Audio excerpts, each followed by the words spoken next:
Hello everyone and welcome back to the Down to the Wire podcast, episode 6. Lots of sports to be talking about from the previous week. How are you doing, Jack? I'm good, I am. Chiefs are the number 1 seed now, so my weeks are just getting better and better. I'm glad you're enjoying the sport anyway. Yeah, we've got a lot of different sports this week.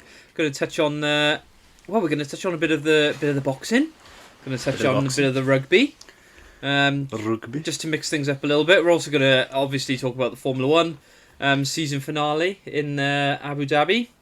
We're also going to talk a little bit about football, and we are going to do our kind of NFL roundup from the weekend's fixtures.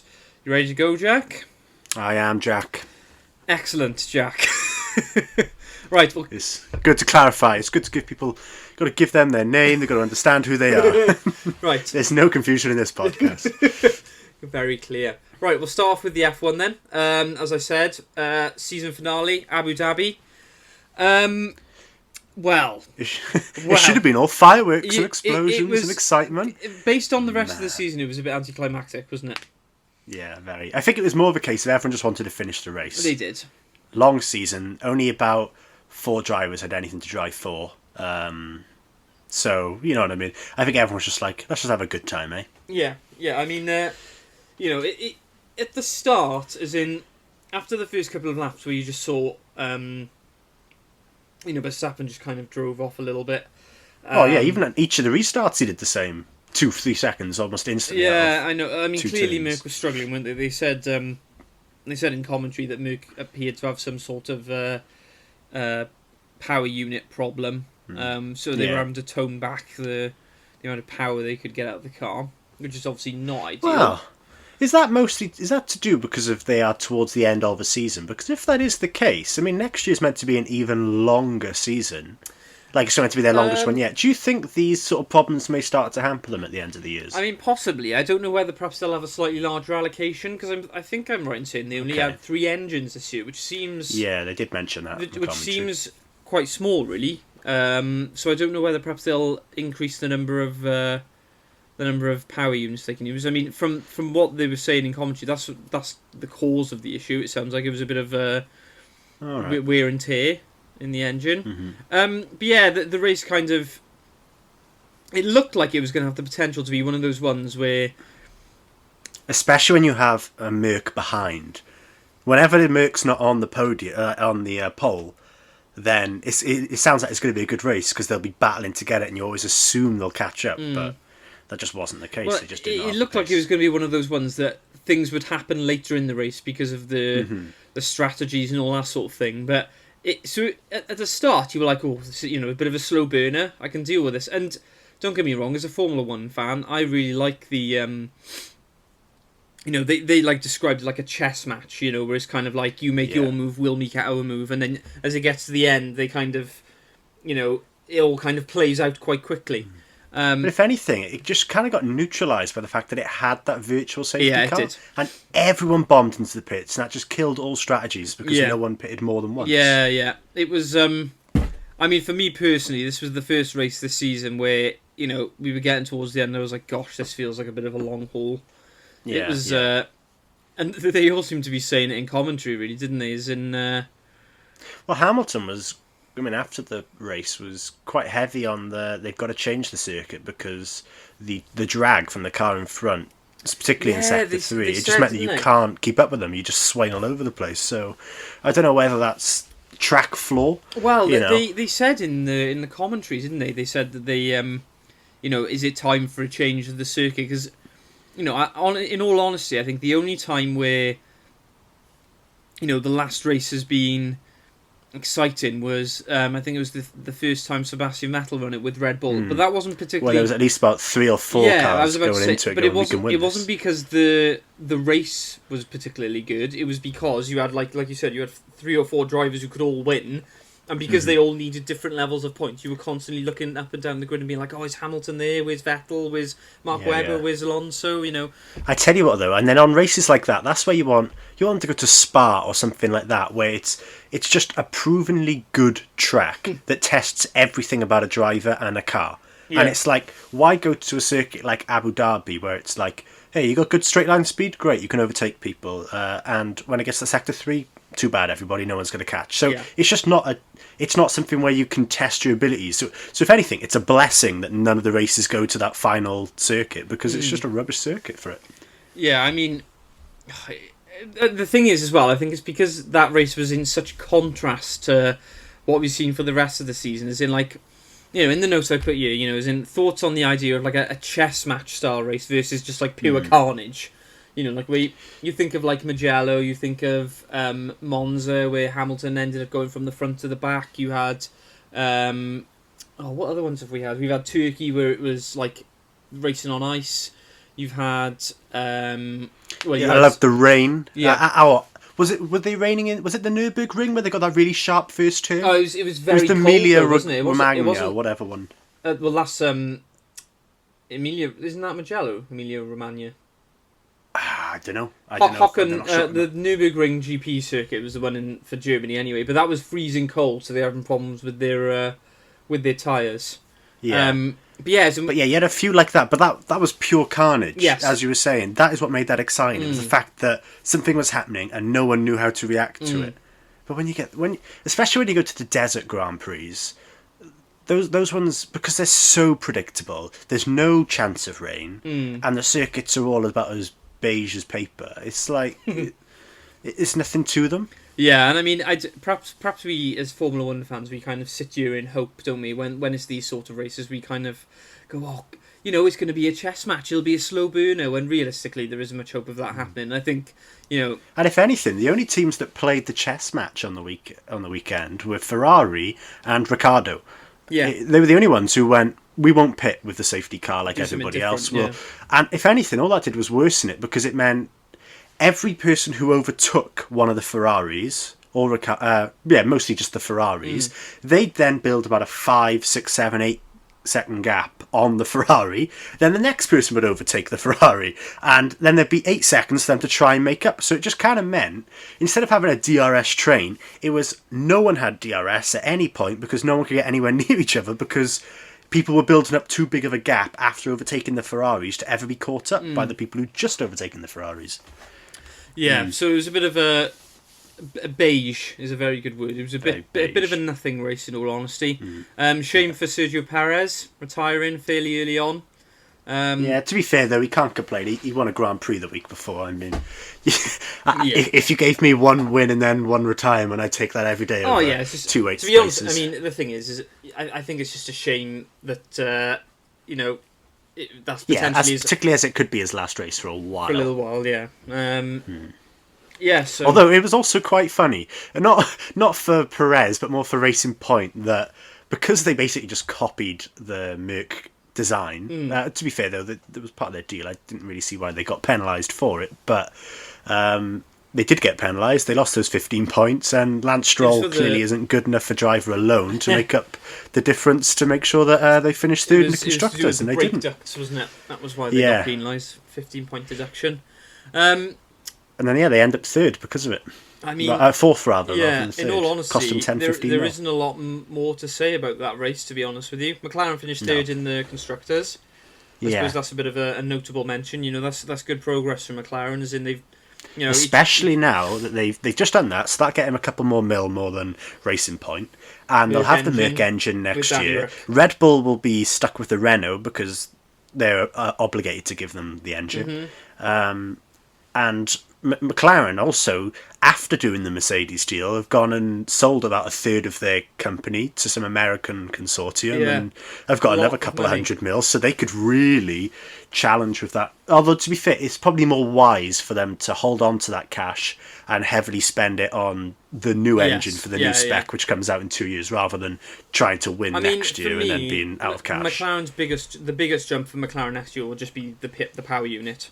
As simple as that. And I think the kind of aerodynamic packages in the R&D will probably be fairly limited, as will for the majority of the teams, I think. Because I don't think you're going to see any major changes.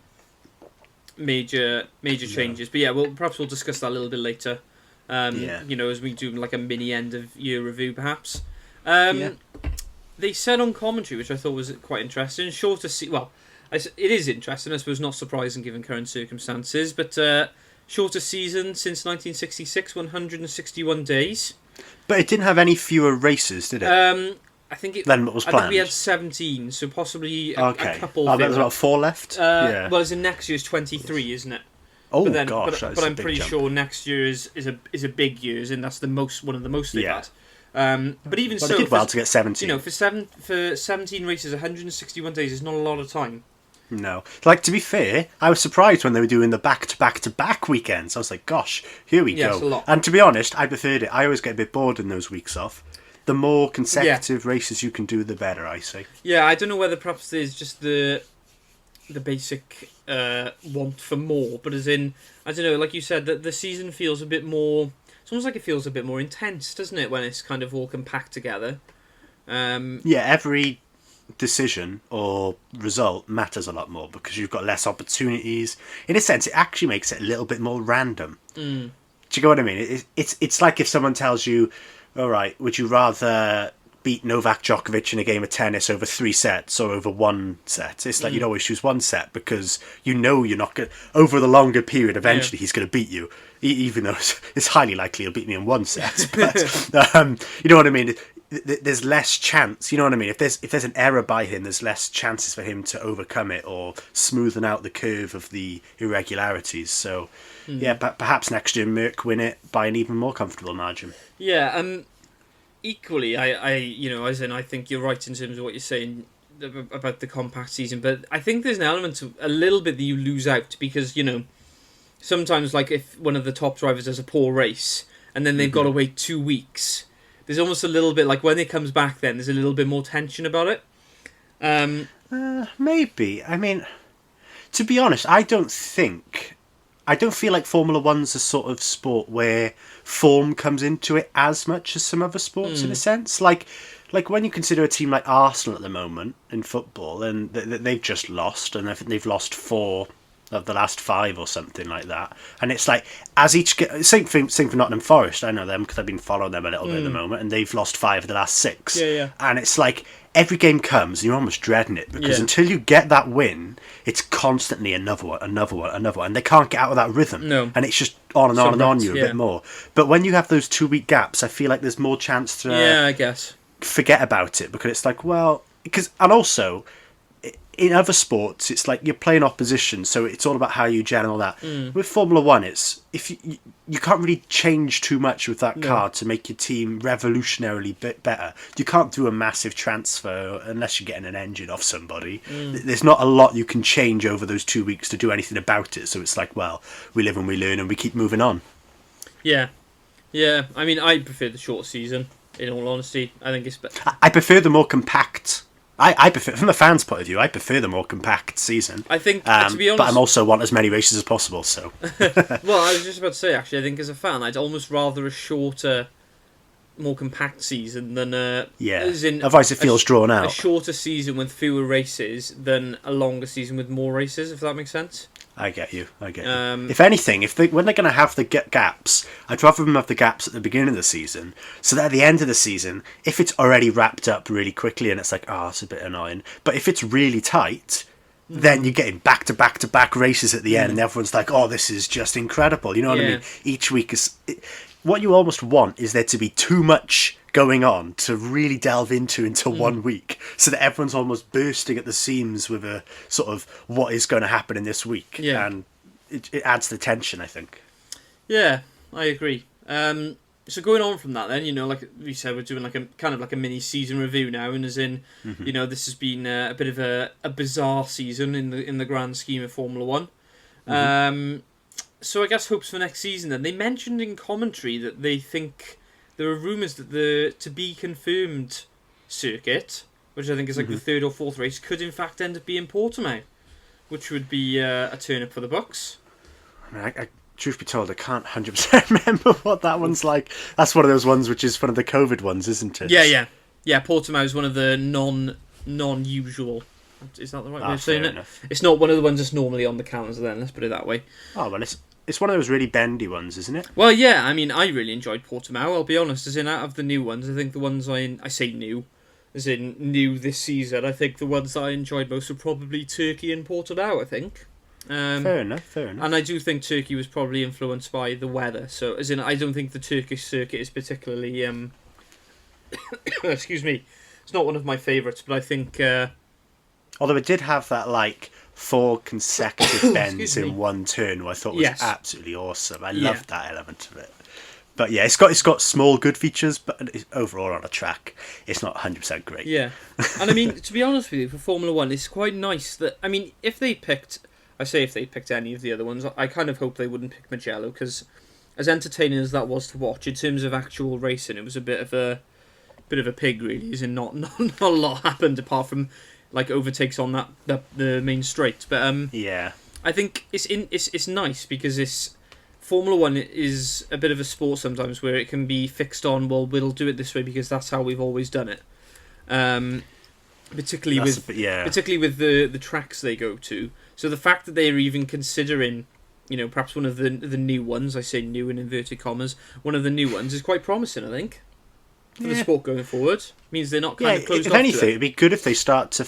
I mean, what I'd love to see is if they said, okay, we are going to Bahrain, but we're going to do the outer because clearly everybody loves it a load more. Yeah. That would be fun. Yeah. No, I agree. That would be good. So yeah, I guess that would be quite nice for next season. I would potentially quite look forward to that. Another hope for the season? Do you have any other thoughts? For next season? Yeah.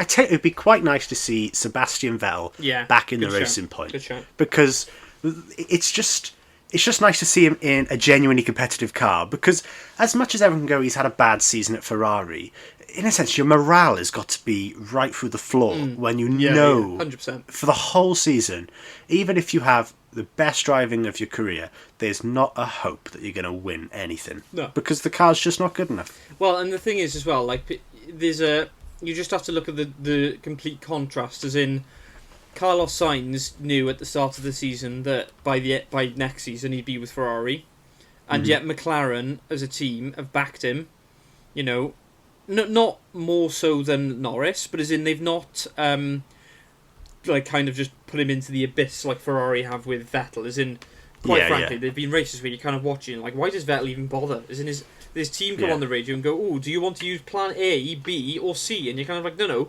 that's what your strategists are for. Vettel isn't the one who's meant to decide, as in you need to tell him what to do. And the thing is, and that's the right thing to do, because then if he makes the wrong decision, they're asking him, when he makes the wrong decision, then everything's on him, and they go, oh, Vettel made a poor choice. But it's like when you look to this Grand Prix, and it goes, sure, Mercedes didn't win, and Hamilton did say over the radio, I think that's the wrong strategy. It's like, there we go. It's like at least it's not on Hamilton if he doesn't win. It's not all the pressure on him, and that's the thing, when you keep piling the pressure onto one driver, saying, how come you're getting out qualified by your teammate and all that? It's like, well, what are you actually doing to help me? It's a bit of a vicious circle, I think, as in clearly Ferrari have given up on him, and as a result he's almost, I don't think he's down tools as such, but I think there's an element to which he must be thinking, well, how much do I keep pushing, really, when clearly they're not really making an equal effort. So yes, I agree with you. I think it would be nice to see Vettel in a not necessarily competing with Mercedes, but as in at least a car that is in and around. They can compete for points. Yeah. No offence to them, it's like, apart from Williams, all three of the Ferrari cars were the bottom, the next three. Like, clearly a lot wrong with that team. You did mention McLaren, how they didn't ditch Sainz. Do you think they'll be closer to the front next year? With Danny Rick? I don't know. Ooh, it's a tough one. It's a really tough one, because the more the season has gone on, the more I think. I mean, Danny Rick has had a good season. I think is his best season with Renault. Well, I say his best season with Renault. This is only his second season with Renault, but I don't know. I really don't know. As in, I think this is a little bit of last chance saloon for Daniel Ricciardo. That's fair enough. A little bit, as in. Well, I think. But do you think they'll be better than the Red Bull? I think they will be in the mix. In the mix with them, okay. I mean, what just came to my mind then was that even though they'll have all this new money, and obviously they probably, as we were saying before, keep some of that back for the new regulations, but that Red Bull team is Verstappen and someone else. And we don't know if it's Albon, but if it's not Albon and it's someone like Sergio Perez, it's a strong lineup. All of a sudden, you've got two genuine drivers rather than just one. So it's like, even if, like this year, basically, probably about 75%, maybe 80% of their points came purely from Verstappen. But if you've got somebody else who can get up there and maybe even it out so it's like 60-40 in Verstappen's favour, that could probably drag them enough points, even if they're in the Renault, to at least be beating the McLaren and maintain their spot as number 2. Yeah, I mean, look, I don't think next season will be the true tale of where those teams are headed, because I think, like you said, I think the regulation change will be the real acid test, I guess.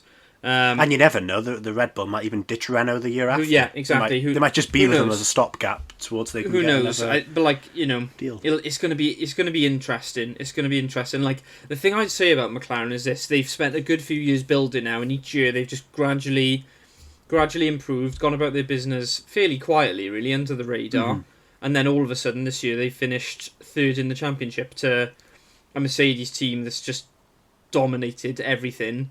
And then Red Bull. So, you know, there's no shame in that at all. They've done really well, McLaren. You know, I think, for me, it's the prospect of having a McLaren car with a Mercedes engine. That's just, that's very tasty, I think. Especially when you've got Daniel Ricciardo. But yeah, we'll see what happens. Fair enough. So, I'm just looking at our notes now.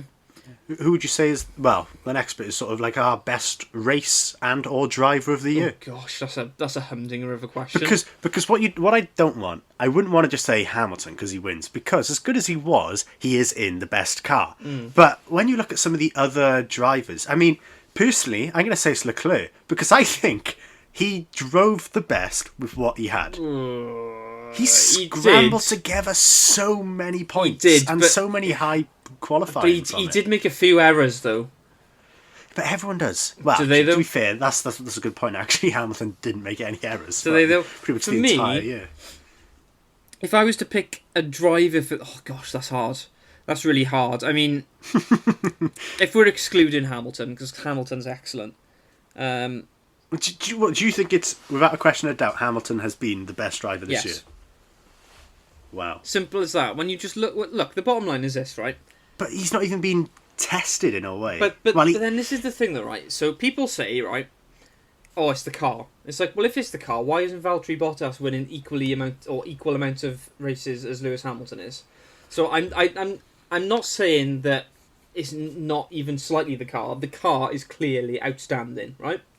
But but you could say that equal, Leclerc has absolutely battered Vettel this year. And if anything, Vettel's probably a higher caliber driver than Valtteri Bottas. Yeah, but let's be fair, it's not as if Ferrari have backed Vettel at all, is it? Whereas, like, for example, right, let me put it this way.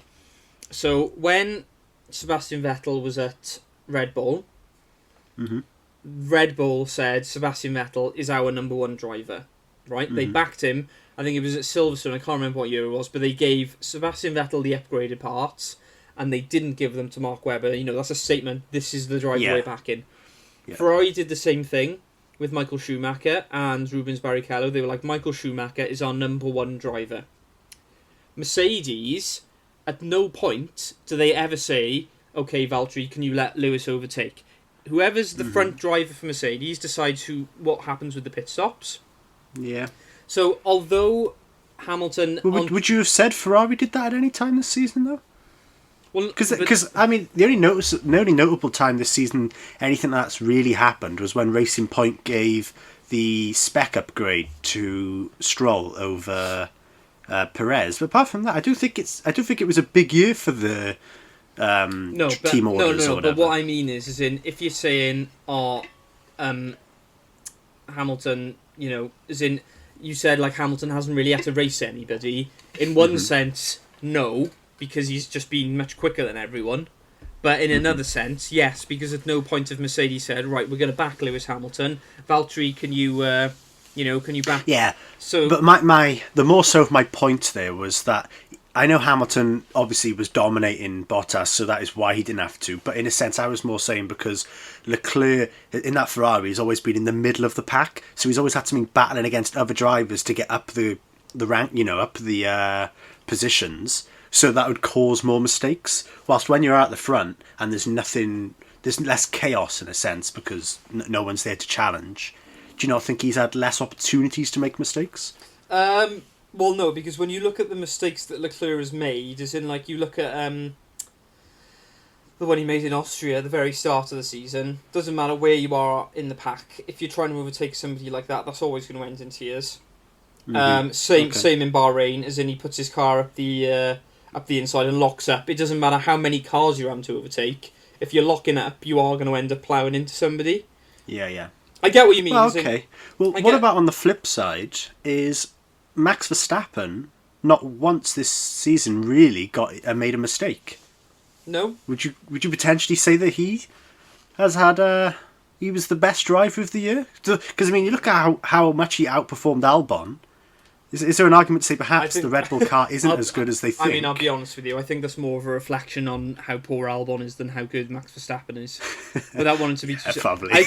And I do think there's an element to which Red Bull almost make that car for Max Verstappen, then any other driver just has to kind of make do. So I think there's a bit of a... I don't think Verstappen has had a bad season. But what more could he have done to be the best driver? Well... Maybe not. I feel like because to be fair, even by the end of the season, I mean, he won the last race of the season. He was shown by the end how special a driver he was.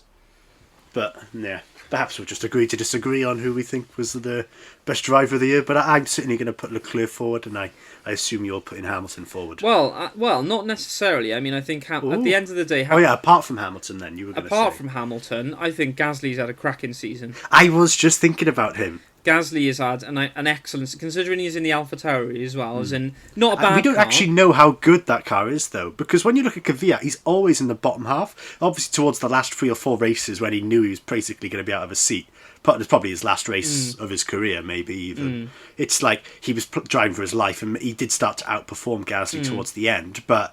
For the most part, that AlphaTauri could have been a rubbish car. We just didn't realise because of how good Pierre Gasly's been. Look, the bottom line is that Gasly managed to get a win in an AlphaTauri. It's enough said, really. Yeah. It's an excellent season for him. Although that was pretty fortunate because that was to do with the safety car, and he just happened to be still out when everybody else had pitted, and then it turned into a red flag. But yeah, I agree though. It is pretty impressive to still hold. I'll be honest with you. I find it difficult to say best driver just because there are so many different. Facets. Lots of different criteria, aren't there? Yeah, like for example, if you're going on out and out pace, as in like Lewis Hamilton has just been crazy good, albeit in a very good car, but still very very good. I don't know. I'm going to abstain from that one. I think with honourable mentions to Hamilton and Gasly. Well, what about the surprise driver of the year? Someone who you thought, you know what, they've really come out of nowhere and done some pretty good stuff. I mean, I'll be honest with you, I'm going to say Sergio Perez. Because I'll be honest with you, and I think this is me just being a little bit silly, really. I've never thought Sergio Perez was actually that good. I know what you mean. I've always thought of him not in the bottom half of drivers, just kind of but in the middle. Very much not an Everton, more of a Crystal Palace. No, that's too low. An Arsenal? Oh no, that's too low as well. Yeah, you know what I mean. That 9th or 10th. Yes, yeah. Never would you have assumed he was a top 4 driver. And, you know, he's looked the part of probably a top 6 driver. Yeah, he looks like if you put him in, you know, like you could put him in quite easily. You could put him in one of the McLarens, one of the Red Bulls, and he would be very, very comfortable. Even as like a number 2 at Mercedes, I think he would look very, very fast.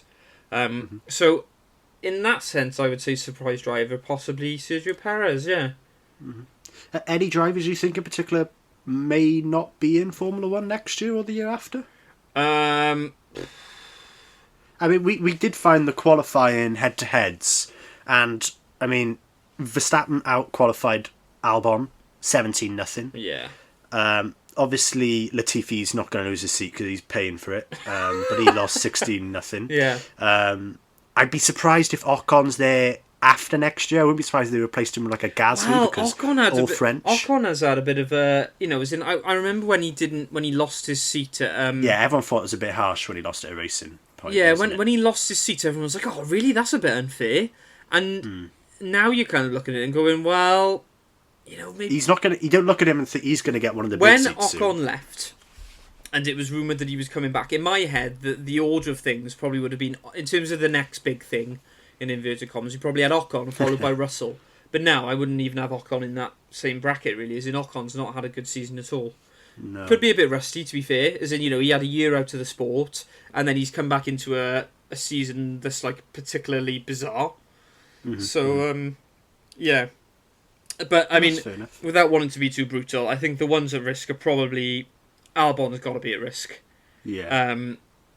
I think Ocon, you've got to give him the benefit of the doubt, because he's only been there one season. And he's been up against Danny Rick all season. That's not nice to be up against Danny Rick. You never know. You know what I mean? He is clearly a well more established driver. The same could sort of be said for Giovinazzi with Kimi Räikkönen.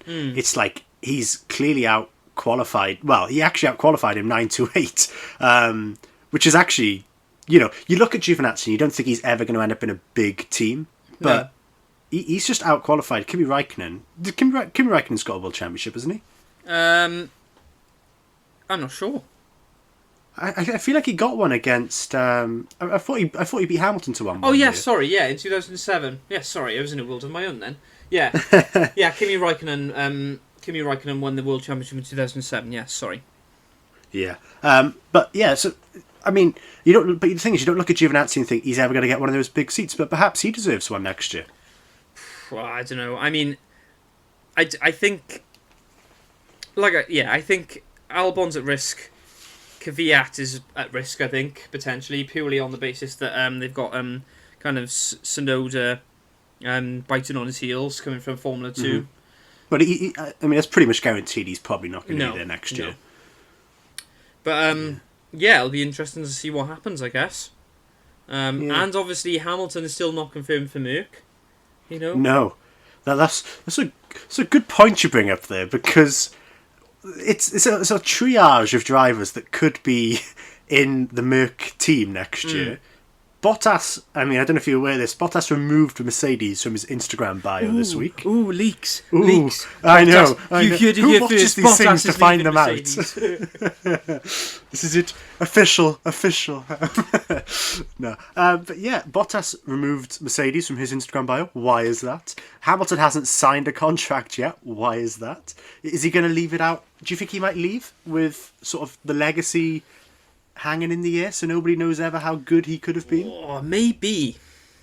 I don't know. It's a bit of a tricky one. Because when you think about Michael Jordan and the Bulls, when he finished there, he didn't finish on his terms. He finished because the team decided to break up. Well, not the team. The general manager decided to break the team up, get loads of draft picks, and he basically decided maybe they're not going to win another one. It's like they've just done 3 in a row, and you'll never know how good that Chicago Bulls team was ever going to be. And do you not think Hamilton might go, he's matched the 7, isn't he? Mm-hmm. And it's like, well, everyone knows he could and probably will win another one, but we don't know how many. And it's like, maybe he just goes, yeah, I'm out, drop the mic. Nobody knows how good or how many he'll ever win. Or he could go on and win the 8th and just be like, I'm out at that point. Well, you think he'll leave after he's eclipsed the title? I don't know. I think it'll be... I really don't know. I honestly don't know. Because I think there's a part of Hamilton that's... I feel like he respects Schumacher enough. Or maybe less respect, because I wouldn't say he'd be disrespecting him by staying on. But do you not think he idolises him? Because he has said he idolised Schumacher in the past. And do you not think he ever looks at him and goes, I have matched my hero, and I don't want to outdo it. I just want it to be, yes, I was as good as Michael Schumacher, and that's all I want it to be. That's all I want it to be said as. I don't know. I think... I mean, look, at the end of the day, Hamilton's a competitor, so I don't think it'll ever be... Look, I think if Hamilton decides to retire, I don't think it'll be out of respect for Schumacher kind of thing. I think it'll be... Fair enough. It'll be purely based on whether he wants to do it and whether he thinks it's worth it, I think. Mm-hmm. So I think Hamilton will possibly do the 8, and I think once he's done the 8, I think he might finish.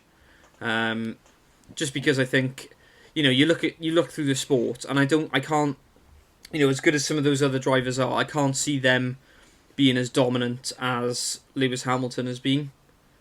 But you don't think also in part fortunate to be in that car for so long? Say again, sorry. Also to be fortunate enough to be in that Mercedes car. Oh yeah, he is fortunate to have been in that car, but as in... You don't think like Ferrari, when these new regulations come in, perhaps Renault or Ferrari go, oh, we've got the best engine now, and they could dominate for the next 10 years. You can see Leclerc winning 10. Back to back to back to back. All the way through. You a Leclerc fan, Jack? I'll be honest, I do like him. He is great. I'd never have guessed. Yeah. There we are. Oh, should we move on? Yes, let's leave the Formula 1 for now. Should we do highlights of the week? Let's. I'll let you start because mine leads better into the second topic. Yeah, and I guess I'm actually telling Porky's really because we're sticking with the Formula 1 just for another moment longer. My highlight of the week is Fernando Alonso doing laps around the Abu Dhabi circuit in his championship-winning Renault. See, I haven't seen this. I didn't realise he'd done that. Oh, what was it like? To listen, the noise. It's very different, and even though the cars are they're probably slower than the current cars, but they just look so fast. I don't know whether it's because of the noise or the cars from that era are just very, very narrow. So I don't know whether perhaps it's just they're kind of it looks like he's on the edge all the time. All the time. Okay. Fair enough. That does sound like quite cool. My highlight of the week was Burnley beating Arsenal 1-0. I think it's quite funny to see Burnley, who are basically just a more refined version of Stoke City, beating Arsenal with Stoke City's tactics after Arsenal classically are a team that sort of complains at what Stoke City used to be doing. I just think it's almost like a stab in the side that they can't seem to ever get rid of that Stoke City style of football in the Premier League, and it keeps coming back to bite them.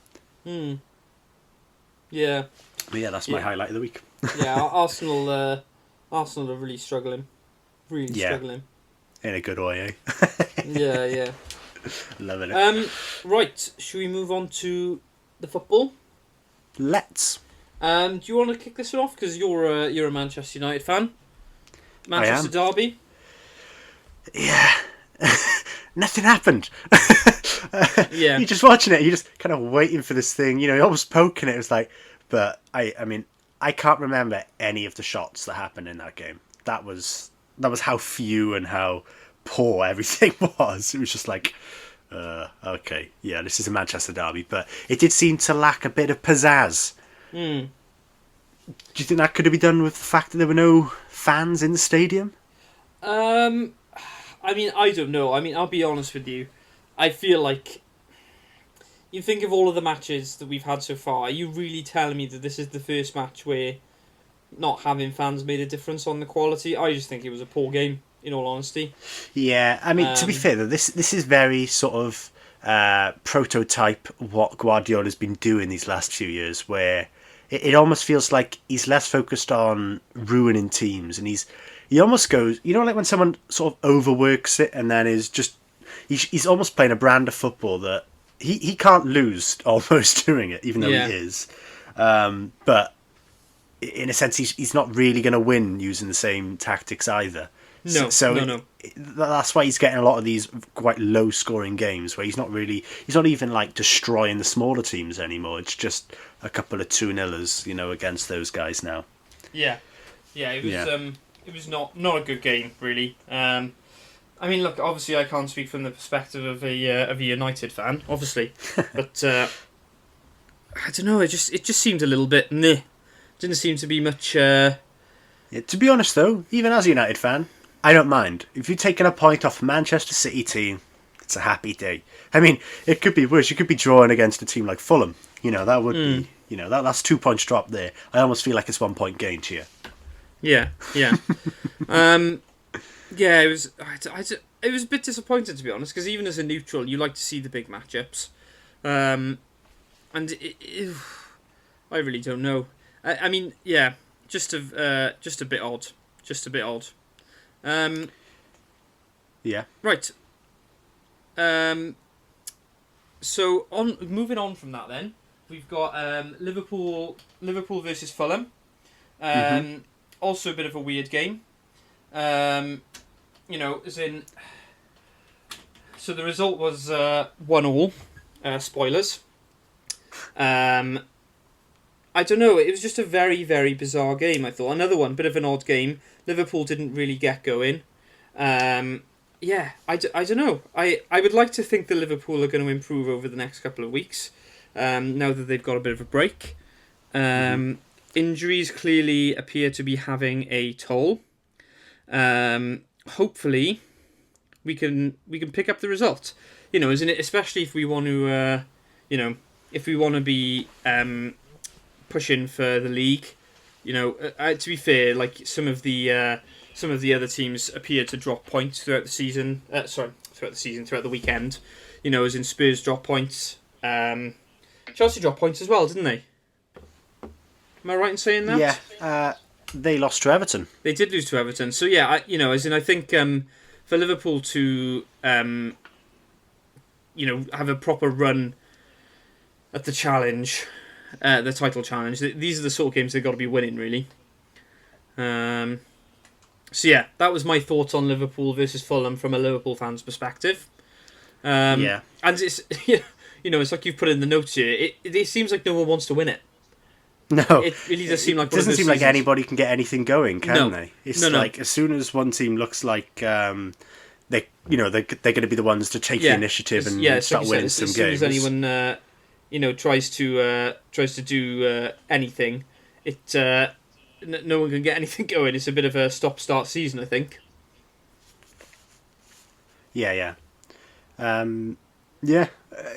Well, sure.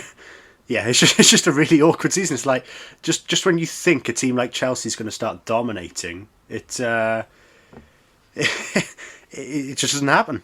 A team like Everton can beat them, even though they were just a little bit out of form now. Yeah, and it's interesting actually because we were speaking the other day, weren't we, about how Everton seemed to have a good start and then they've kind of dropped off. But it's a bit of a mishmash season. Everton beat Chelsea. Bit of a weird one.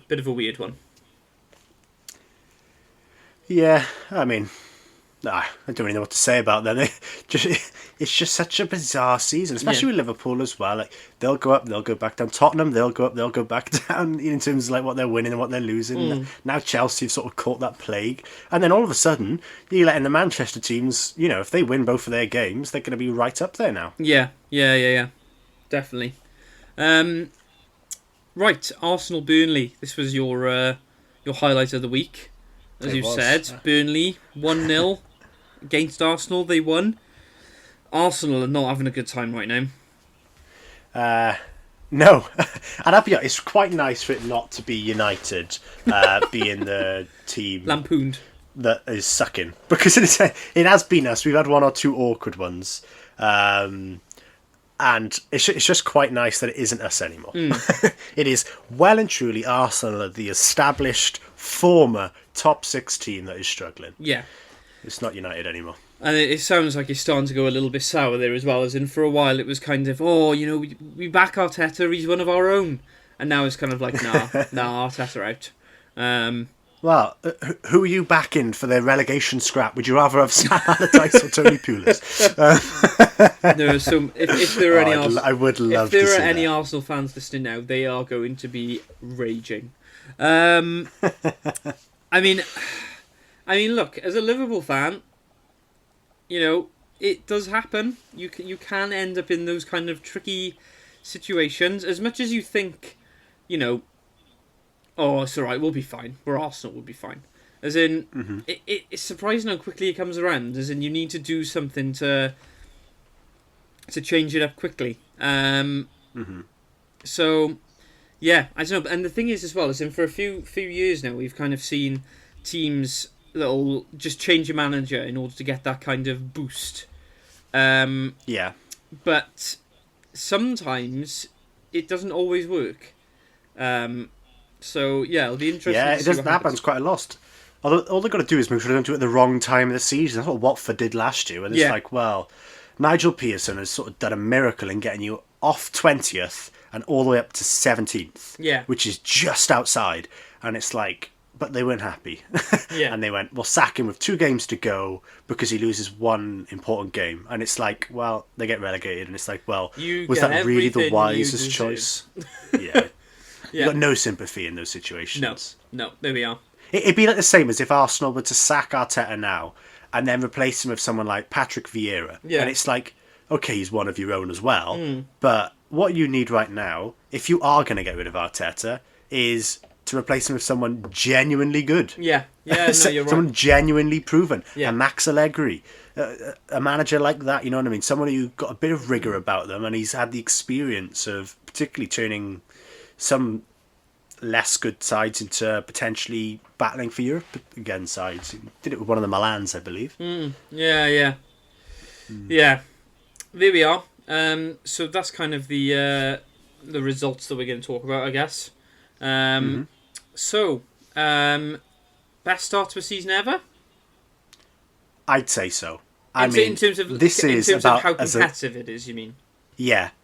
Well, I wouldn't even say the football's been that bad from the teams that, you know what I mean? Usually you expect a team to dominate. But it's just nice to see. I mean, even Liverpool, they're playing the same brand of football they were last year. And they haven't been found out or anything like that. But it's just that other teams are more genuinely competitive with them. It's almost like the gap shrunk.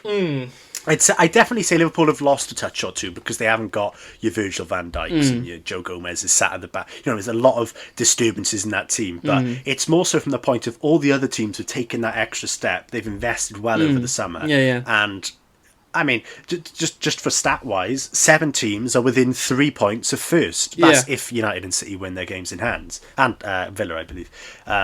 Which you know, in terms of just competing for the top, that's exciting. Because as exciting as it was for how many teams could get Champions League football last year, it was in a sense there was no one was competing for the title. It's nice to see them competing for the title.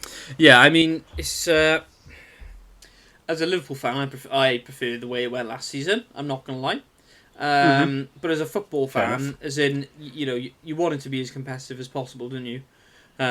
Sometimes that results in probably slightly lower quality of football in order to make it a bit more competitive. Yeah. I mean, if you just think about... Do you not think that's because teams are forcing you to play that way? To be honest with you... There's better defensive performances this year, I'd say. I mean, I speaking like away from Liverpool for the minute, for me, you've got to look at the other teams. City don't look half the team they were last season for me. No, that is City true. do look... But still they're within 3 points. Yeah, exactly. Liverpool don't look like the same team they were last season. Who else have you got up there? Spurs look like a completely different team. Spurs are the only team that I would say you look at and you go, yeah, they've made a big jump from last year. Chelsea, kind of fairly similar to where they were last year. I feel like they'll fare better at the end because I think they've got a bit more strength in depth, and I think they've got that little bit. And that's of why I think quality. Spurs are going to drop off. Yeah, for the same reason. But yeah, we'll see what happens. It's an interesting season. Still a long way to go. Can all change up. Well, there's 11 teams within 3 points of the Champions League spaces. That's including the teams that are in the top 4 and you know, contending for that. Yeah. When you've got teams like Leicester, Wolves, and Southampton challenging for Europe, and they weren't even in the Premier League, say 6 years ago, some of them. You know, do you think those teams have got the longevity and the structure to still be competing for Europe in another 5-6 years' time? I mean, Wolves seem to. I think Wolves. I agree with that. And Wolves have, they've managed to get themselves into the Premier League, stay up, which is an under. Think of how I'm going to phrase this. Undervalued achievement. Almost. Yes, there's probably a better term. But no. It's one of those achievements that I think is quite. It's not lauded enough. I don't think.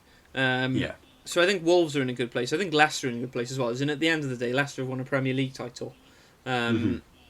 And, again, they've managed to put themselves in a position where, because they won the league and there was always the potential. You kind of looked at that team and you thought, if they're not careful, they could be in a relegation scrap the following season, because it was one of those ones where it was a bit of a, Well, they were really struggling, weren't they, at some stages? That's why they sacked Ranieri. Yeah, exactly. Southampton, I'm not so sure, because Southampton seem to have a few peaks and troughs. They're more of a selling club, aren't they? Yeah, and Everton, I feel like Everton have had a few false storms, really. Like when you think under Roberto Martinez, when they had Lukaku up top, and there was this, we're going to qualify for Europe, and then they drop off, and then they get Big Sam Allardyce in, and they go, we're going to challenge for Europe, and then they never quite get there, and so... No, it's true though, isn't it? And that's not me being a biased Liverpool fan. And when you look at how Everton have done... I forgot did they genuinely have Big Sam Allardyce? Yeah. Everton had Big Sam Allardyce. Yeah. That's shocked me. That is. Let me check this. That, you make some comments. I love Big Sam, but that surprised me. You keep talking while I check this out. Okay, I will do. Well, I was also trying to think what teams might potentially come up from the Championship, potentially, and have this sort of continued success these teams had. I mean, I know Leeds have just come up and they are looking promising, but they definitely look like a team that in a couple of years' time could be competing for it. And Villa the same. Yeah. They only came up 2 years ago and they're properly battling for it. So I wouldn't be surprised to see them there or thereabouts. You've got a lot of clubs with big history of news. And, like Leeds, one of the most successful clubs in English football. Aston Villa, big club. Apart from the sort of the last 5 or 6 years, a Premier League side generally. In answer to your question, Sam Allardyce was Everton manager between 2017 and 2018. So Big Sam was Everton manager. Not that it did him any favours, because we haven't seen him since. There we are. I think you got some promising sides at the bottom of the Premier League, really. Well, do you not think that Wolves potentially are a bit of a one-trick pony? Because since Jimenez has had this injury, they look a shadow of themselves. Do you not think that perhaps they're a bit... Do you think Jimenez may be dragging them to better positions than... That are actually attainable? Because at some point he'll get signed by somebody else, unless he just gets too old or he drops off a little bit. I think the way Wolves play, they play to suit Raul Jimenez. So I think it's not so much that he's dragging them, but I think it's probably a bit of an adjustment in the team. Yeah. And like Neto looks like a quality player. You've got some really good players there at Wolves. Yes. To be fair, they have just signed that Fabio Silva, and he's obviously replacing Jimenez. So there's probably going to be a little bit of an easing in period until eventually he's up to speed with how the Premier League plays and the physicality and the speed of it. Yeah, definitely. Right, so you've put a comment here, and I read this as well, and I thought, what an absolute load of nonsense. Oh, I don't know. Well, the comment in question, which we're discussing, is Mourinho said he'd never be critical of the best keeper in the league when he was asked about Lloris's error, which cost Spurs 2 points this weekend. And we were sort of having the debate of, is Lloris the best keeper in the Premier League? And, I mean, that's a bold statement to make. There are some good keepers. I'm not sure that Lloris is even the best keeper in London. Forget the rest of the league. Love a statement comment like that. Love a statement comment. Do you think it's Mendy? Is that why? No, that is a bit of a sweeping statement. I think Mendy is very good. Mendy was the other one I was thinking of in my head. Mendy's got the most clean sheets. Mendy is a really good goalkeeper. I mean, again, he's not been there for a very long time. I'm sorry, perhaps I'm biased as a Liverpool fan, but I think when he's fit, you can't look beyond Alisson. You just can't. Although, Lloris was the captain of Tottenham. Do you not think leadership qualities come into it somewhere? Not in terms of being the best player. I don't think so. Best keeper. Best keeper. Well, best keeper then. I don't think so. As in, you can have, your best player doesn't necessarily have to be your captain. No, I get that. But I was more saying from the fact that Alisson's, he's decent. But do you not think Lloris faces a lot more shots than him? And you wouldn't say Spurs have Liverpool currently have... Oh, no, saying that. Alisson's actually in goal at the moment, was he? Yeah. I was going to say they're pretty awful defensively. I don't know. It is an interesting one because Lloris has been there for so long and he's had such continued success. Whilst Alisson's, what's this, his third season? I'm just trying to think now. I know, it feels like he's been there ages now. It is. But this is the start of his third season. This is the start of his third season. Yeah. Mm-hmm. Yeah. See, yeah. I'm sorry, my mind will not be changed on this. You think it's Alisson end off? Yes, simple as that. And like I said, Lloris is a very good goalkeeper. I don't think there's any denying that. As in, at the end of the day, he's won a World Cup for goodness sake. But Yeah. you know, I just don't see how you can call him the best keeper in the league. I just don't. You don't think any of the other keepers could have a shout? The likes of Edison or De Gea? I think De Gea of late, obviously. I think really De Gea on his day is, I would say, as good Would you say as he's the best keeper in the league if he plays on his day every week? Arguably, I would say yes. I would find it difficult to, even as a Liverpool fan who backs Alisson, I think I'd find it difficult to argue that De Gea isn't. They're very, very close.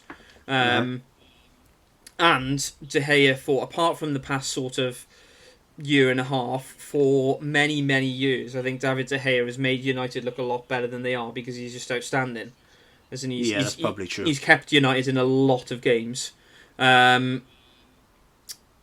think Edison is good, but he has his erratic moments. But to be fair, his distribution is probably the best of any keeper. Oh yeah, it probably is. Yeah. I wouldn't argue that. It's difficult because it's what characteristics are you favouring over others for how you choose a best keeper? Because De Gea is probably the best shot stopper, or one of them.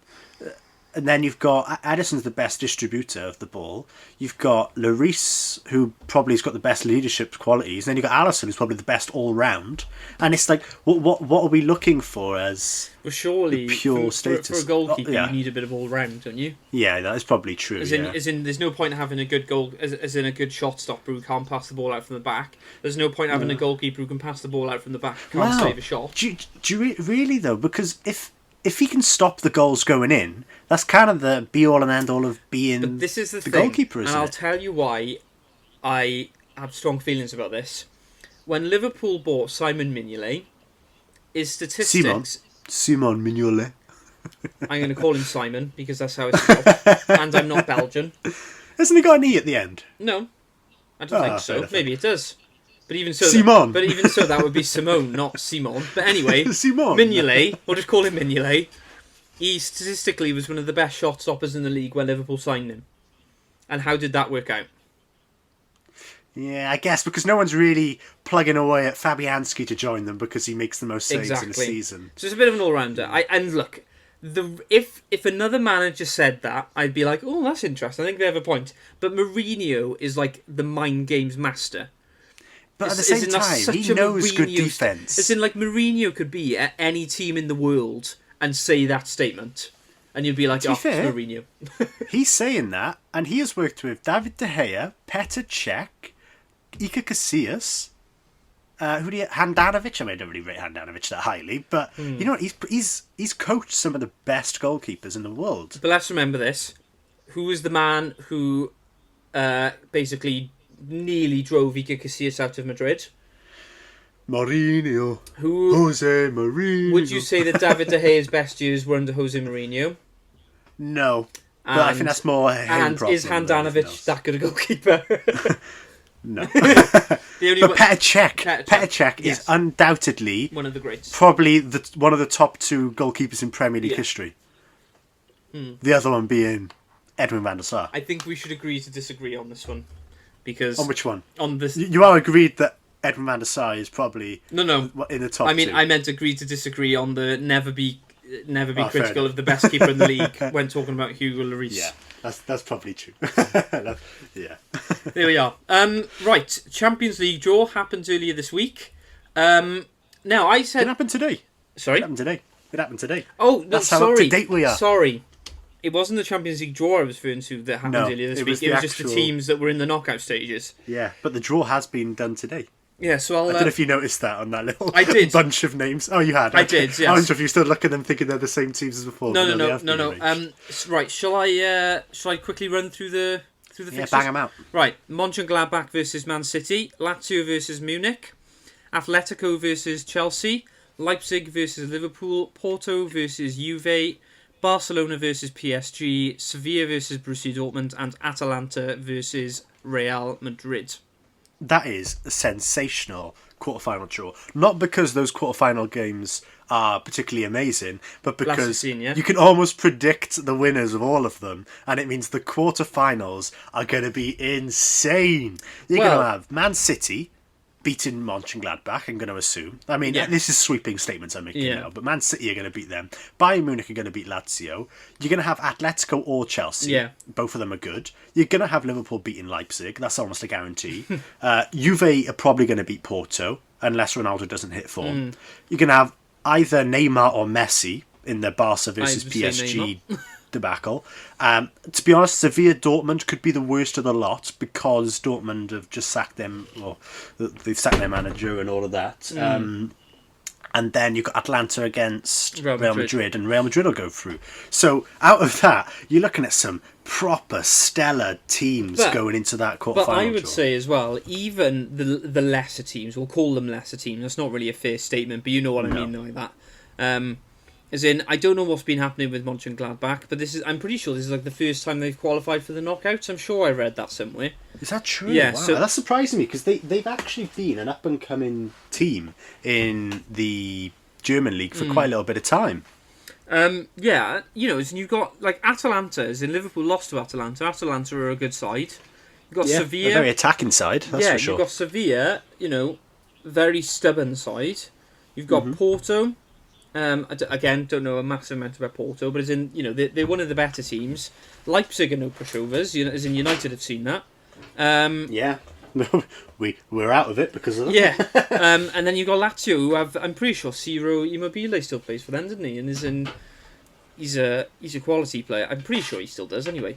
But yeah, I think that's a very, very strong knockout stage, personally. Would you say the best of all time in terms of round of 16? Well, teams? I mean, I've got like the last 2 years, and just for context, you've got teams that weren't the hang on, let's think of how I'm going to word this. Teams that were there last year that aren't this year. So you've got Lyon. They weren't particularly great. They were, as in somehow Man City managed to get knocked out by them. I have no idea how. Valencia. That's not a Champions League. Bit of a nothing. That's a Europa League team. Napoli, good side, but as in. To be fair, Napoli are just another Lazio. You know what I mean? They're all pretty much of the same ilk. Let's see, and then the rest of it is fairly similar, to be honest with you. Oh, fair enough. The year before that, you had Besiktas. That's not a good Basel. team. Who? Basel. Yeah. That's surprising. I never Shakhtar would have expected Donetsk. they'd ever get out of a group. Roma. I never. Yeah.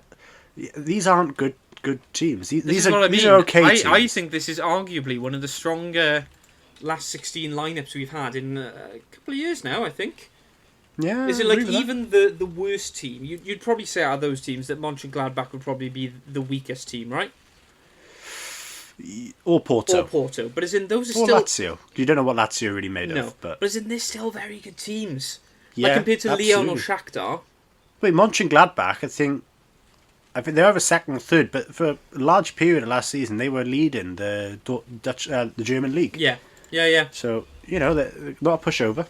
Yeah, there we are. Exciting times. What do you make go on. No, carry on. What do you make of the Barcelona PSG matchup? Because in a sense, as much as Neymar, well, yeah, but Neymar left Barca for PSG, and would you say ever since Neymar left for PSG that it's almost been a decline for Barca and an incline for PSG because they got to the Champions League final last year?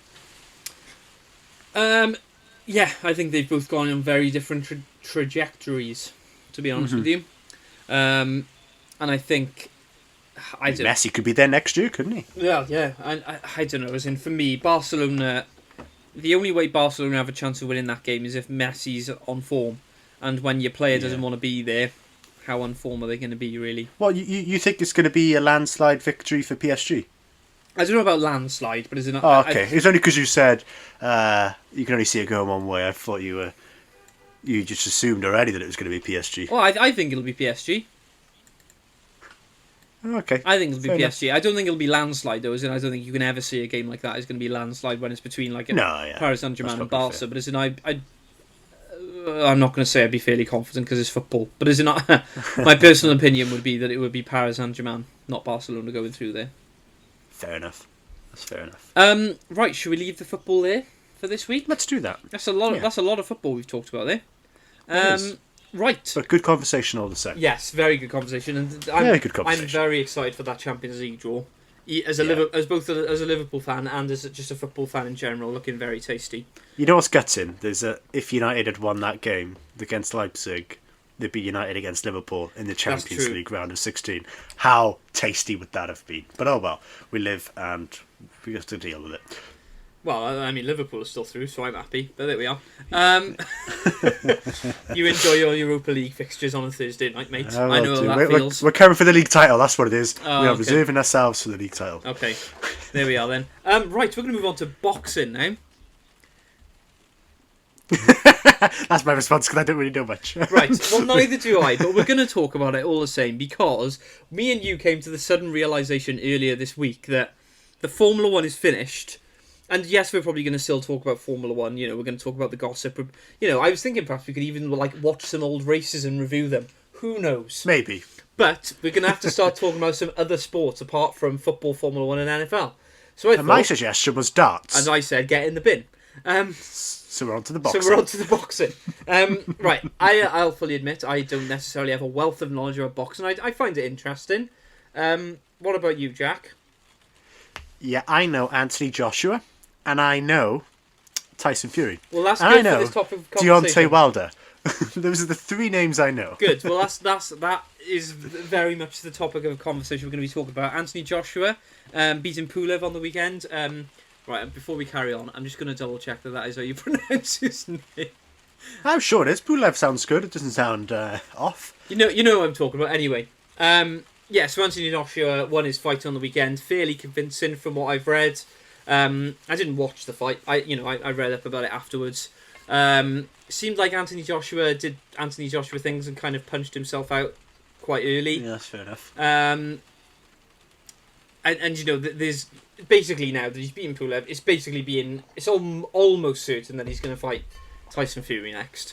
As in, that's the next logical fight because that'll. Well, wasn't there a little bit of a rumour of it after the fight? There's a little bit, not calling out, but a little bit of, I want him next. Yeah, and it would be the unification fight as well, because I think Joshua has 3 of the 4, and then Tyson Fury's got the other one, which is the one that Wilder had. So, it would be a unification fight, so it makes sense, even if they were both British or whatever. But yeah, it would be interesting to see how that goes. As in from what I've seen, as in Fury seems to be the better fighter. Technically, perhaps it's a bit of a sweeping statement. AJ is huge, as in he is a. Yeah. You could argue. Well, they're both monsters of men. Oh yes, obviously. Sorry, when I say he's huge, I mean in the context of heavyweight boxing. As in Tyson Fury is a huge man also. But as in they're very different physique, aren't they? As in, I would argue Fury's clearly better on his feet. I think, and like I said, a bit more tactical. Joshua's arguably the. He's more than, you know what I mean. You can see I'm not going to say he trains more than Tyson Fury, because that also is a little bit sweeping. But when you look at Anthony Joshua, you go, he looks like he takes it that little bit more seriously in terms of his physique. Well, because he doesn't look like he's any fat on him whatsoever. He's just muscle. This is the thing. Does that not contribute to him punching himself out quite early? Because he's such a big. And when I say big, I mean as in he's such a muscular guy. That's a lot of muscle to be carrying around. Which is why I guess I say that Fury's technically probably the better boxer. As in, I think Anthony Joshua's probably the heavier hitter, and the more muscular of the two. But I think in terms of being able to move around the ring, land punches, and basically win the points game, as in I think Tyson Fury's got that down really. That's fair enough. As in you just have to. As in Deontay Wilder's boxing name is the Bronze Bomber because he's got a flipping huge whack on him. He's got a huge punch on him, and he's like he's like a knockout king, isn't he? But as in that didn't really seem to faze Tyson Fury.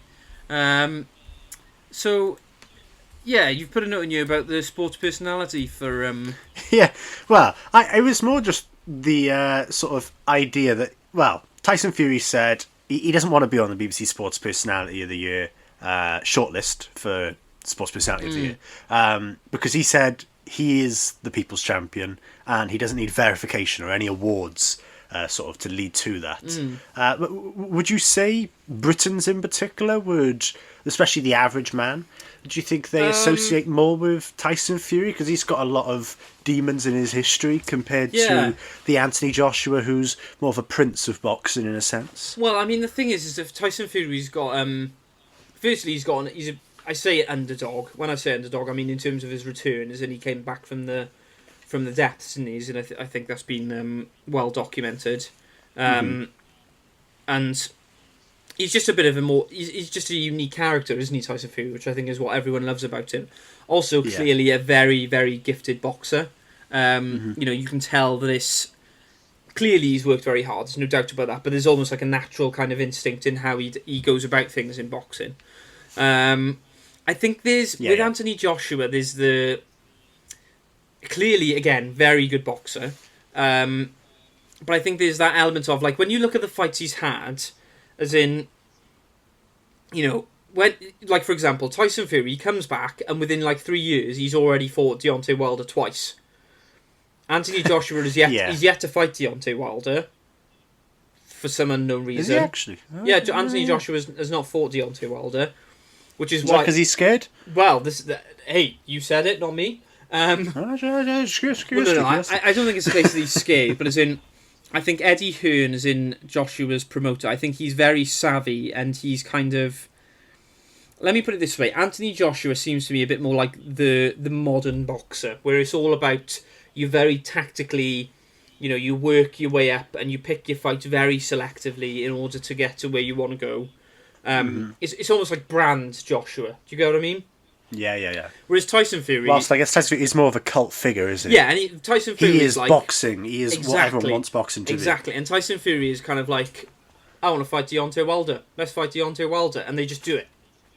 And you just... And there's something about that I think for people who like boxing, or even don't particularly follow boxing, like, I wouldn't say I'm a massive follower of boxing. I find it interesting.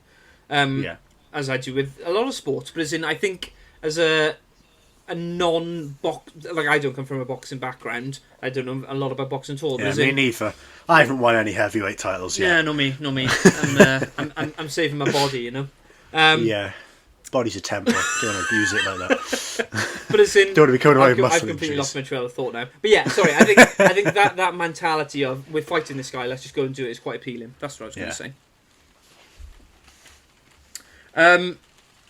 So, yeah, I guess I've, prediction for the fight between Fury and Anthony Joshua from two people who know very little about boxing. I am going to say Tyson Fury. Wow, as someone who probably knows even less than you, I'd be honest, I've always just kind of assumed Anthony Joshua's the better fighter. I don't know where that stems from. I don't know if it's just because you look at Fury, you don't assume he's going to be as good as Anthony Joshua, but I mean, clearly there's got to be something about Fury that he's able to take on, guys like Deontay Wilder, who some would say that Anthony Joshua's potentially been trying to avoid, and in a sense, he's beaten them. So yeah, I agree with you. I'm going to say Fury as well. There we are. Well, landslide predictions on the Down to the Wire podcast. Tyson Fury to beat Anthony Joshua when it probably happens.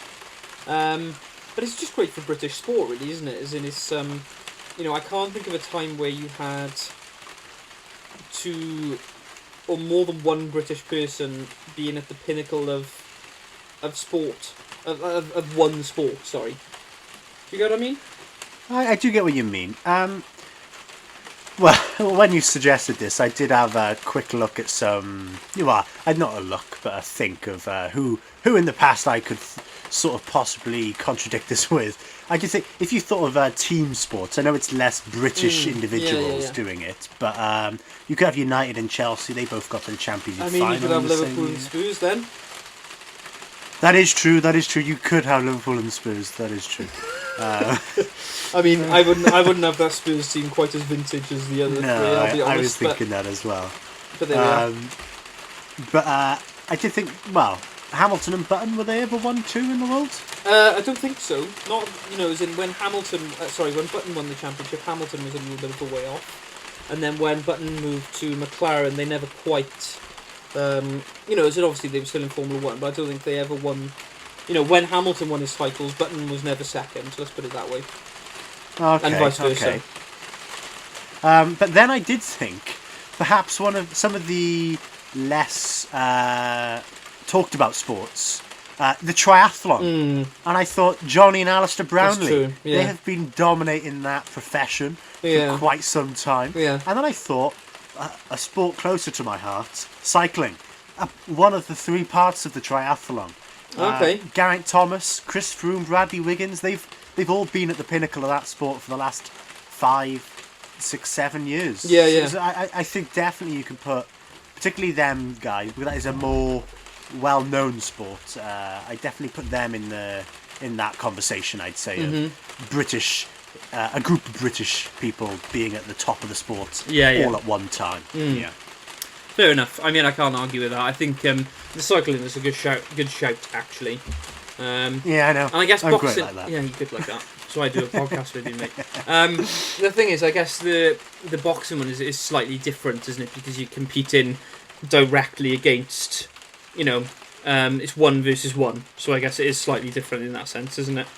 Yeah. That is two individuals. I mean, I understand, like, cycling is a team sport, but I do feel that carries a bit of that rigour of the individual, right. because on occasion it is Chris Froome against Alberto Contador for the general classification lead, in a sense. You just get those classics you do where it's just two guys going at it. Yeah, definitely.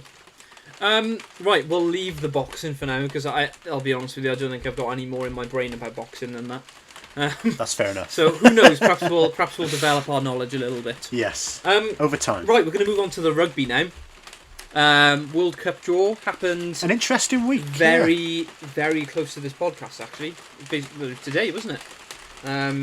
It was 14th of December. In fact, it was so close to the podcast that we were looking through the notes as we were about to record, and I was like, haven't the World Cup polls been done today? And you were like, have they? so we're kind of doing this very off the cuff, but there we are. Do you want to start this one off? Yeah, sure. Well, the first thought, because I put the rugby in because I was just like, I saw the seeding and I thought, gosh, Wales have somehow enabled themselves to be in the top group for the seeding. I thought, how on earth have they done that? And I thought, well, they're currently 9th in the world rankings, and they're below teams like Scotland and Argentina, who are in Group 3 for the seeding. So it was very unfair, you could say, on certain nations, and very fortunate for Wales. But to be fair, the cut-off was the end of January, so there's nothing really they complain about with that, because at that stage it was. You've got to remember as well, as in, like, Argentina have beaten the All Blacks, which will gain them a lot of points in the rankings. Yeah, that is true. So, and they're only just above Wales, so perhaps to be fair, Wales have been particularly bad recently, but when it comes in 4 years' time, I mean, it can be a completely different story. I don't quite understand why they do the seeding like 3 years out. I don't know. It just seems a bit backwards. Anyway, but the seeding the results have come out for the draw. Mm-hmm. Who would you say particularly is the group of death at the moment? Group of death. Ooh, I mean, Pool B is pretty rough. Yeah, I thought the same. Like, you got Ireland and Scotland are both tasty, but then you got South Africa to dominate them both, and it's like, that's going to be a scramble for who finishes second. That's for sure. So just for context, you've got in each group you've got 2 teams that are yet to be decided because they've got to go through qualifiers. So for the moment in Pool A, you've got the All Blacks, France, and Italy. In Pool B, you've got South Africa, Ireland, and Scotland. In Pool C, you've got Wales, Australia, and Fiji. And then in Pool D, you've got England, Japan, and Argentina. Now, should we speak about Wales for a minute? Because obviously we're both Welsh. So we have a bit of a vested interest there. I mean, that's not a horrendous group, to be honest with you. It's not, but to be fair, they've got the hardest Group 2 team they could have had. And to be fair, it's probably fair. Yeah. It's probably fair looking at the current. You go, do Wales deserve to be in Group 1? No. Do Australia probably deserve to be in there? Yes. Then It's have them two in the same group. It's pretty worked out quite what nice. really would probably make... I get what you're saying, you could almost have Wales in band 2 and Australia in band 1, couldn't you? And then they'd end up playing... we beat Australia the last time we had them in the World Cup, didn't we? We did. So, I think. flex. I can't remember. Gosh, it was a while ago now. But yeah, Wales' group, so yeah, Australia obviously is a tough fixture, but Fiji, you'd like to think we'd beat them. You'd like to think that we'd beat them, although given current form, I think that's easier said than done. I tell you what, if I were English, that's not a nice... Japan and Argentina are tough fixtures. Particularly Argentina. Argentina are a bit of a dark horse, because they play in the Rugby Championship nowadays, which is South Africa, New Zealand and Australia. Yeah, they could be potentially a bogey team, couldn't they? Definitely. Especially as they're a tier 3 team. That's ridiculous, isn't it? That is absolutely mental. So what they're saying is that in terms of rankings, Japan are a better team than Argentina. That's just bonkers. It's wrong. Just wrong. Bear in mind, this wrong. is the Argentina team. Okay, they got thumped afterwards, but they've just beaten the All Blacks for the first time in their history in the past couple of weeks. And didn't they draw with Australia as well? Yeah. So as in Argentina, so you go undefeated against them in 2 games. Obviously, they played them again and lost, but they're a good team. And then Pool A, you've got New Zealand, France, and Italy. I mean, Italy aren't much to worry about. France, New Zealand is always a classic Rugby World Cup fixture, though. That's always interesting to watch. I mean, obviously, although to be fair, everyone knows who's going to win. That's going to be New Zealand. No, I meant that group. That group. That group. Oh, yes, sorry. I thought you meant the whole tournament then. I was like, that's a bit of a... Go on then. Do a 3-year out. 3 years World Cup out. prediction. My prediction. 3 years out. Who is winning this? South Africa. 3 years out. Mark my words. 14th of December at 20:59. Jack Slade called us South Africa are going to win the World Cup. You know what? I don't think it's going to be them. Oh, well, that's disappointing. I'm going to say it's Ireland. Ireland, wow. Okay. What a bold statement, eh? It's Ireland, okay? I tell you what, Ireland. Stuff it. Japan are winning. If Ireland can win, so can Japan. Yeah, no. There we are. Ireland's got a bit more about them. So that's our little bit of rugby talk. Yeah, I'm looking forward to the World Cup. It's... me too, in 3 years' time. I was about to say, is it really 3 years' time? Oh, that's depressing. There we are. We've got 2 football tournaments in between there as well, somehow. It's crazy, isn't it? Right, shock of the week. Shall I go first? Because yours kind of segues onto the next... Yeah, go on then. It probably works best. Yeah, so my shock of the week is Borussia Dortmund sacking their boss. That is a bit of a strange... I mean, to be fair, they lost 5-1 to Stuttgart, who have only just been promoted. That's like... But then, hey, on that basis, Jurgen Klopp would have been sacked for losing 7-2 to Aston Villa. Well, yeah, that is. I mean, the only difference... I got a feeling, I'm pretty sure I read, that Stuttgart haven't actually won a game up to this point. Shall I have a look to see how Dortmund are doing? Because I don't really know how they've done this season. Just bear with me. I'm not a big German football fan either. No. I'm interested to a partial amount, but... let's have a look. German. Apart from getting on the Bayern Munich training programme, I don't think there's anything else I really want to watch. No, that's fair enough. So Dortmund are 5th at the moment, but they're only 6 points behind Leverkusen, who are top. Wow. As in, that's not... How far off Bayern are they? Because that's kind of the benchmark. 5 points. How many? 5. 5, oh. Well, yeah, that's only 5 points off top. To be fair, though, if you win that game, it's only 2, and you don't really anticipate Bayern losing too many games. No, that's true. Although I feel like sacking Favre is a bit of a snap decision, but there we are. Yeah, seems a touch harsh. Yes.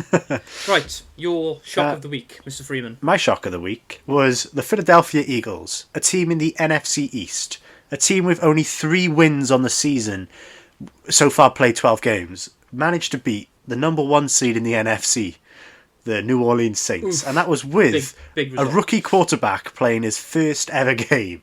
And they went out and they beat them. Wow. And they beat them 24-21. They were up 17-0 at the half, and it could have been 20-0 if their kicker hadn't missed a 20-yard field goal. So they really, that was a statement almost. It was like, yeah, we're not a dead team. I mean, they're not going to make the playoffs, really. But still, it's like, whoa, what just happened there? Yeah. And segue onto the NFL lowdown for this week. Yeah. I actually watched quite a bit of it this week. Last week I didn't watch a massive amount. Very nice. Yeah.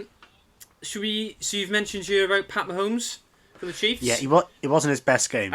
He had 3 interceptions, didn't he?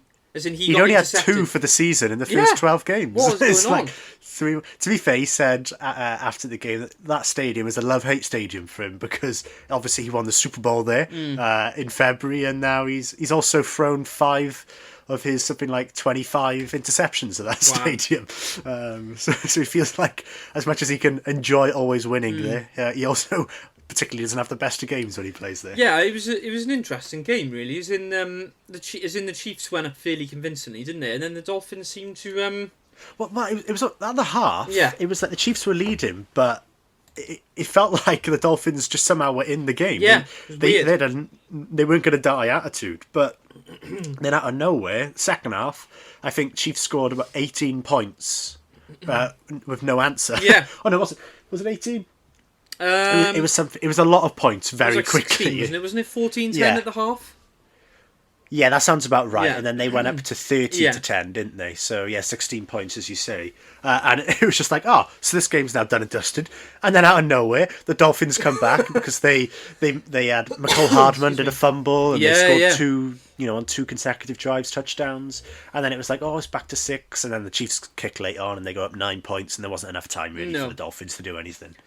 Yeah, fair play to the Dolphins though. Made a game of it in the end, considering it looked like it was going to be a blowout, didn't it? Doesn't it look like it was going to be a pretty hefty scoreline?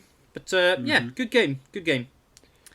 The NFC East has all of a sudden turned into the best division in the NFL. They heard us the other day when we were talking about it and slating them. Everyone was talking absolute rubbish about them. They were, us included. The Washington football team is now on either a 4 or a 5 game winning streak. The Philadelphia Eagles, just as we just mentioned, have beaten the number 1 seed in the NFC. The Cowboys just beat the Bengals, and the Giants, even though they lost this week, were on a 3 game winning streak. And all of a sudden, everyone wants to win in that division, despite everyone used to be just wanting to lose. What is going on?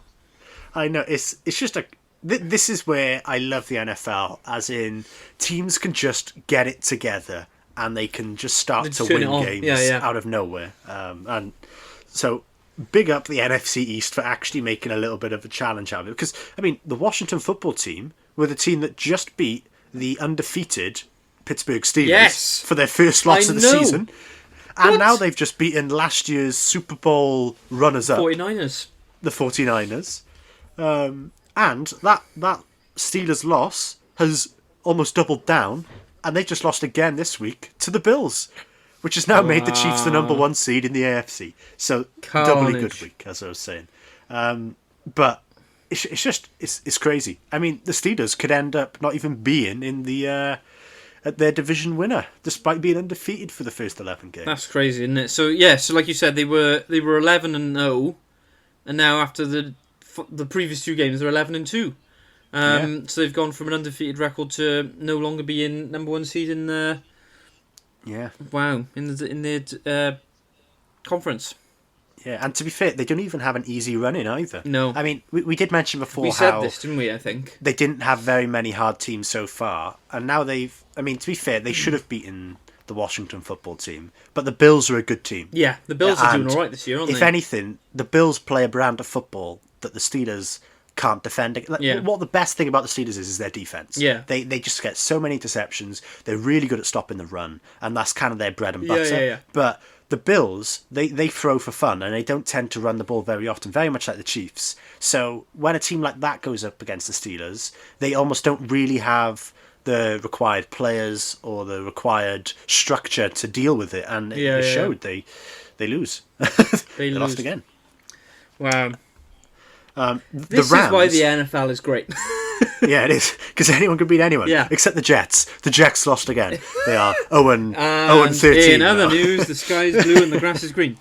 The Rams pretty much destroyed the Patriots. Oh yeah, this was the huge repeat of, or rather the rematch of Super Bowl 50. Okay. At LIV.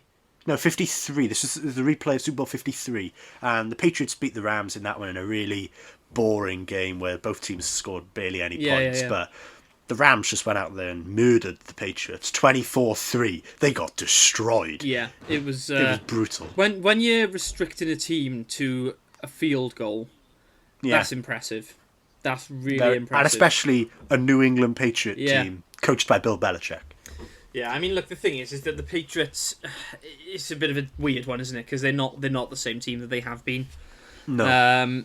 But still, and to be fair, they sold out, they did. I mean, Bill Belichick said before, that he was sort of questioned, saying, like, are you going to keep Cam Newton, who's their new quarterback? Yeah. And it's like, how are you going to, what's sort of their plan going forward? And he was like, hey, listen up. I sold out and I got something like 3 Super Bowl appearances. He won 2 of them, and he made the AFC Championship game in the other. And he's like, I'll happily take 1 year of badness if I'm going to get into basically 4 Super Bowls, or close to 4 Super Bowls in 4 years. The bottom line is this: the Patriots, the way the NFL works, it's different from other sports, isn't it? As in, it's more dramatic in terms of the way the teams go through phases, isn't it? As in, to have extended periods of success. You can go to the bottom and you can go back to the top very quickly. Whilst when you have teams like Man United, Liverpool, they don't ever really hit the bottom. They always are. But then equally, when they drop off, it is often much more difficult to kind of get back up. Do you get what I mean? Yeah, do you get Perhaps that's a bit of a sweeping statement. Obviously, it is difficult in all sports to get back up to the top, but because of the way the drafting works and things like that, I guess in football, it's more volatile. Then let's put it like that. Well, being good pays off in the NFL because if you're good, other players are happy to play for you for cut price deals. Definitely. Like the Chiefs. The Chiefs are the best example. Exactly. We're getting cheap guys. We are, because everybody wants to come because they all want a Super Bowl ring. You got a Super Bowl ring, your career's basically sorted. You know what I mean? You are the creme de la creme of players. You've got something that most players can't even dream of. But if anything, which is kind of what's interesting, where we talk about teams that go to the bottom struggle so hard to get back to the top, there's sort of a little bit of a trend occurring now that teams that sell out and try and become bottom, literally bottom, it's almost like if you're that halfway team, if you're your Crystal Palaces of the world, that's no good. You almost have to be right at the bottom. You've got to be the Sheffield Uniteds of the NFL. And you've got to really suck for 1 year, because then you get really good draft picks. You can even accumulate them from the year before. Trade all your players away to get even more picks off those teams. And then just splurge out and get all the good talent. You've got to hope, of course, it's a good year for draft picks. There's a good class of people coming through. But you see it with the Browns, who were 0-16 2 years ago, and now they are, I believe, 9-3. Wow. We've seen it with the Dolphins, who last year they were quote unquote tanking for Tua. That's Tua Tagovailoa, who's a Hawaiian quarterback who is particularly good, and they got him with their pick, and now they are an 8-5 team. Is that what they said? What?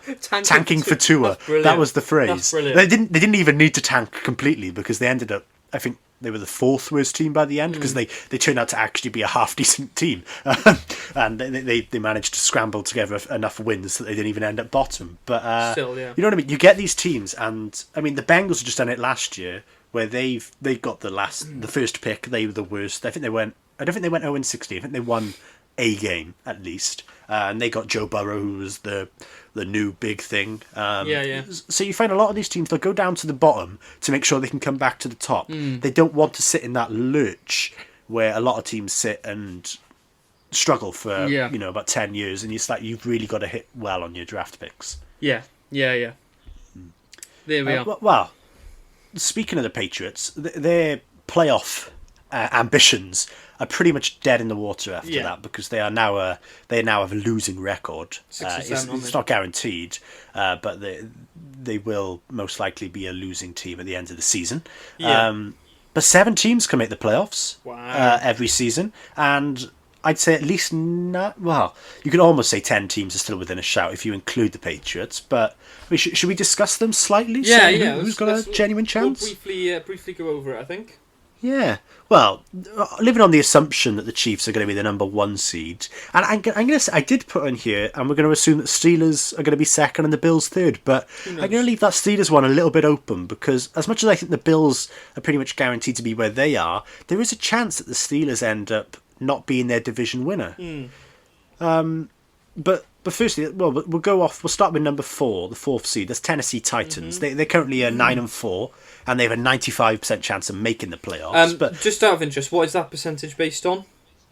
that is that is based on, I believe, I think it's close to 144,000 simulations. Wow. Okay. So they simulated every team having every result in a sense, or winning or losing, for the remaining 3 games for most teams, 4 for some,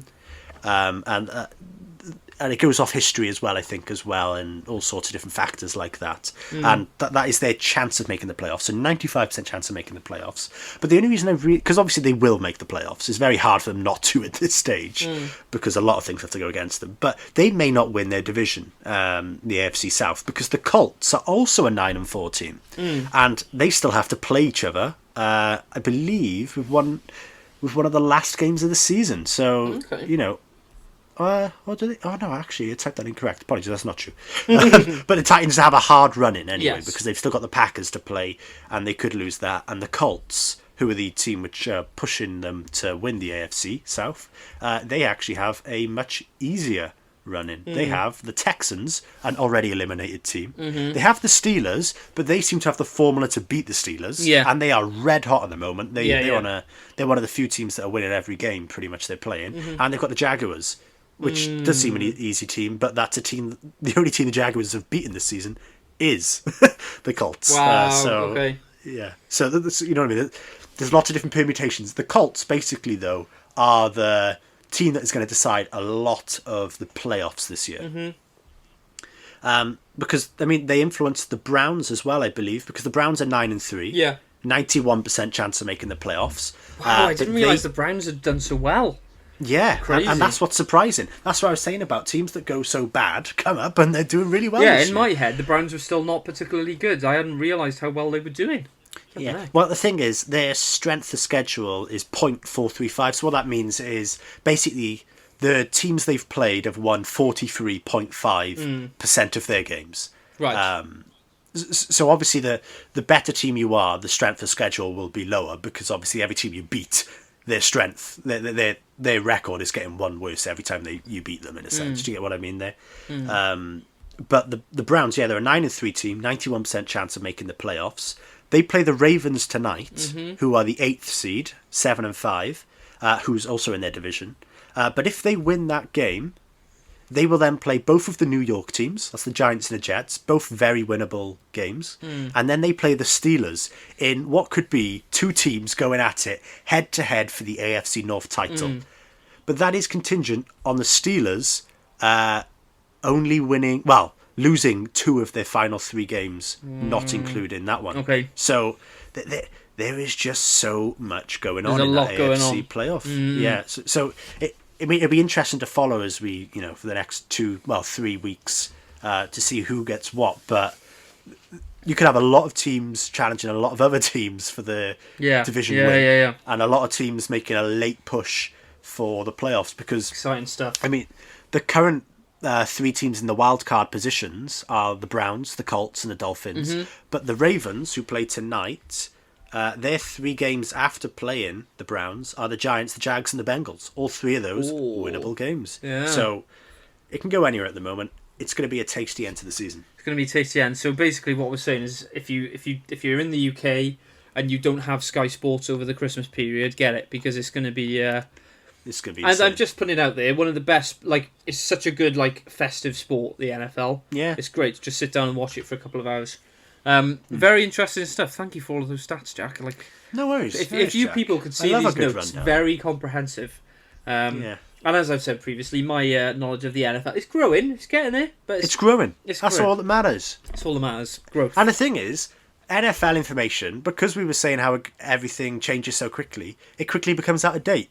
So even if you aren't clued in on what happens this year, in 2 years' time, this year's information is completely irrelevant. You've got to be watching Last year, the Baltimore Ravens were the number 1 seed in the AFC. This year, they are number 8 at the moment. Crazy. That is how quick it changes. Yeah. The Pittsburgh Steelers, they hadn't made the playoffs for 2 years until this year. Now they're the 2nd seed at the moment. Wild Buffalo stuff. Bills hadn't made the playoffs. I think they only made it once in the previous 20 years. No, twice in the previous 20 years. An NFL stato, Jack. They're in the playoffs this season. NFL Stato. That's what I'm going to call you from now on. Yeah. The Stato. Right. We'll just quickly round up with Stat of the Week. Let's do it. Shall I go first? Yeah, go on. You've gone first for the other three. May as well go first for this one. Hat-trick. Heads up to you Arsenal fans. They're both Arsenal related, and they're not good reading. They're damning. So, Arsenal's tally of 10 goals after 12 Premier League games is their lowest at this stage of a top-flight season since 1981 to 1982, and that was 8 goals. Wow. 10 goals. That's shocking. So that's less than a goal a game for Arsenal right now. That's not good. I mean, it's probably only Sheffield United who can better that for not scoring. Just to put that in context, Arsenal's tally for 12 games this season is 10. Aston Villa put 7 past Liverpool in one game. Wow. Wow. That's nuts, that. Yeah, anyway.